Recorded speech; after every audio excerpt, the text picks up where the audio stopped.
Welcome to our channel. Today, I'll guide you through how to download Plants vs. Zombies Garden Warfare 2 on your PC. But before we continue, check the description for links to gaming mouse and keyboard options if you're interested. Now, let's get started. First, make sure Steam is installed on your computer. Steam is a popular gaming platform that offers access to a wide variety of games. If you haven't installed it yet, visit the official Steam website using your browser. Click the Install Steam button in the top right corner and follow the on-screen instructions to install the Steam client. Once Steam is installed, open the application. If you don't have a Steam account, you'll need to create one. Click on Create a free account and provide the required details, such as your email address and a secure password.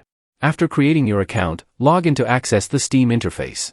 Next, locate the search bar at the top right corner. Click on it and type Plants vs. Zombies Garden Warfare 2. The game should appear in the search results. Click on its title to open the store page for more details. To purchase the game, click the green Add to Cart button.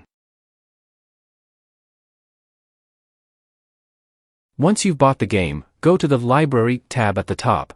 You will see Plants vs. Zombies Garden Warfare 2 listed among your games. Click on it to open its library page, and then press the Install button. A window will pop up asking where you want to install the game on your computer. Choose your preferred location and click Next. The download will start automatically. After the download is complete, a Play button will appear in your library. Click it to launch Plants vs. Zombies Garden Warfare 2. That's it for this video. I hope you found it helpful. Bye-bye.